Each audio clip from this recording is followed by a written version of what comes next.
under your chairship. Now, I must know a different BBC from most MPs in this place today, because the BBC is a service that people are forced to pay for, even if they don't use it. It's not fair. And people can even go to prison for not paying the fine. And it's normally the people that do go to prison for not paying the fine are young, single mothers. And the BBC, as we all know, has been riddled with scandal for the past 100 years, but more so in the past few decades. And yes, I agree, the BBC has made some great programmes over the years, great documentaries, environmental programmes, etc. But they've also produced a whole raft of dodgy TV personalities, which probably nobody will mention in this room. Well, I'll tell you what, they do mention it outside in the real world. Personalities such as Jimmy Savile, Hugh Edwards, Chris Denning, Jonathan King, Chris Langham, Stuart Hall, Rolf Harris, Philip Schofield, a whole raft of perverts that have stalked the corridors of the BBC. And none of these here will talk about this. Not one of them. And mark my words, Miss Harris, there are still these creatures stalking the corridors of the BBC, and in the future their names will come out. Come back to this. Would you like to intervene? No, I thought not. The room fell silent. Then it exploded. Lee Anderson, the outspoken MP who never holds back, had just delivered one of the most brutal attacks on the BBC ever seen inside Parliament. And Keir Starmer's reaction was nothing short of explosive.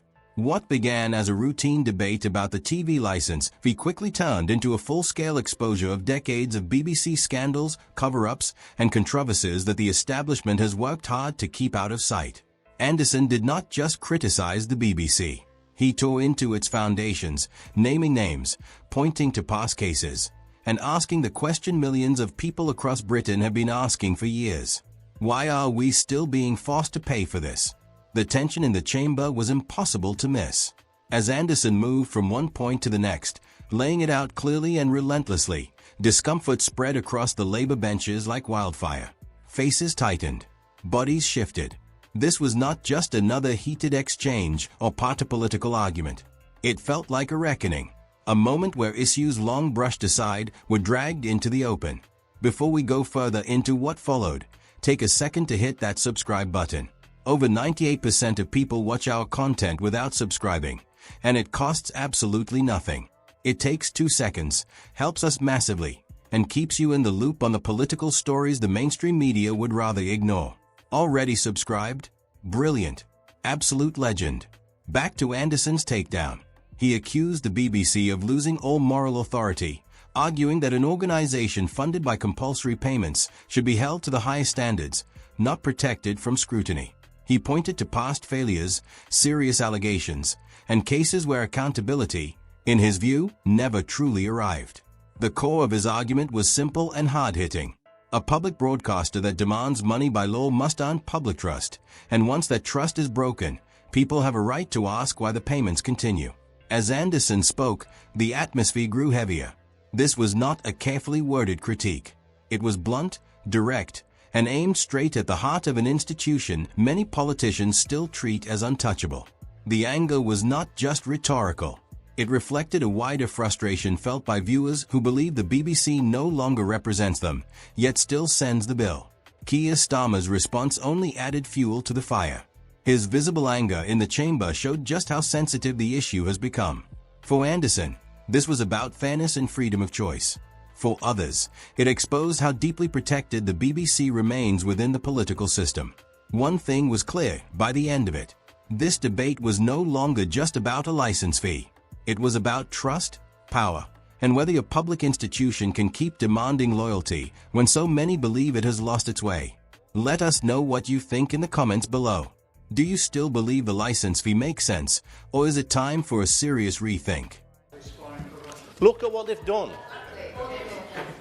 I'll have no chanting from a sedentary petition, please. Lee Anderson. Thank you, Miss Harris. Look what they did to Cliff Richard. Filmed a raid on his house, an innocent man. Look what they did to Princess Diana. Look what they did to Donald Trump, our closest ally. Bob Villan on the stage shouting, "Death, death to the RDF." What about the Gaza documentaries? And what about the honourable member for Clacton? Dodgy reporting on his bank accounts. The list goes on and on, Miss Harris. Would he give way? I will give way on that point, yeah. Tom Rutland. Mentions bank accounts. Would he like to declare how much he has received in earnings from another broadcast media channel in the past year in his register of interests? I'm quite happy to declare that. It's on my register of interests. It's £100,000 a year, and it's probably more than the honourable member will ever get paid for appearing on TV. That's if he gets paid anything at all. Anyway, I'm not paying my licence fee. I've not paid it for about 10 years. I'm not paying to subsidise the pensions of people like Hugh Edwards. Now, some people in this room, probably all of them, Miss Harris, may think I'm being a little bit unfair on the BBC. But I'd like anybody in this room, get on your phones right now and provide evidence of another broadcaster that has been riddled with as many scandals as the BBC. People should not be forced to pay for a service that they don't use. Yes, they still make some great programmes, but it should be a subscription service. I will give way.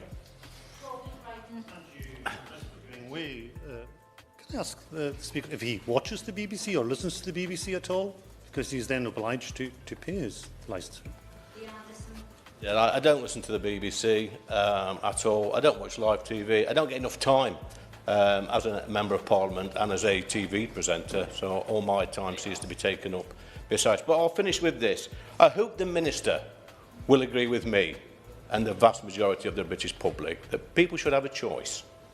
It should be a subscription service, and then people can decide whether or not they watch it and whether or not they pay for it. Thank you, Ms Harris. Lee Anderson came armed with facts, and he was not holding back. He began with a truth that Labour MPs clearly did not want to hear. The BBC licence fee is, in effect, a tax. But in some ways it is even harsher than a tax, because if you do not pay it, you can face criminal penalties. Think about that for a moment. In modern Britain, people can still be taken to court, and in extreme cases even jailed, for not paying for a television service they may not even use. Anderson highlighted the bitter irony at the heart of this system. Some of the most vulnerable people in society, young single mothers struggling to get by, elderly pensioners living on fixed incomes, have been prosecuted for failing to find more than £160 a year. This is money demanded for the simple possibility of watching BBC content. At the same time, senior figures at Broadcasting House earn huge salaries, living lives completely removed from the reality faced by ordinary people, while the law is used to pressure the public into paying up. But Anderson was only getting started. What followed was a moment that truly made Starmer and his front bench visibly uncomfortable. Anderson began listing names that carry a heavy weight in the BBC's history, figures whose scandals have badly damaged the corporation's reputation over many years. Each example added to the sense that this was not about one isolated failure, but about a pattern of serious problems and a lack of proper accountability at the very top. As the names were mentioned, the chamber grew quieter. These were reminders of cases that shook public trust and raised painful questions about how such behavior was allowed to go unchecked for so long. Anderson's point was clear. Time and again, the BBC failed to protect people and failed to act decisively, while continuing to demand money from the public under threat of legal action. The response from the Labour benches was telling. There was no strong defence, no convincing pushback, just an uneasy silence. And perhaps that silence said more than any speech could. How do you justify forcing struggling families to pay a licence fee while an institution with such a troubled record avoids real consequences? By the end of it, Starmer had no clear answer, and neither did those rushing to defend the BBC. The reality Anderson exposed was deeply uncomfortable. The BBC now survives less on public love or trust, and more on legal obligation and enforcement. That is not a healthy foundation, and it is not something many people feel comfortable supporting. Lee Anderson laid that reality bare, point by point, and no amount of anger from the political establishment can undo what was said. The real question now is no longer whether the license fee system can last forever, but how long it will take before it finally changes, and what replaces it once public patience finally runs out.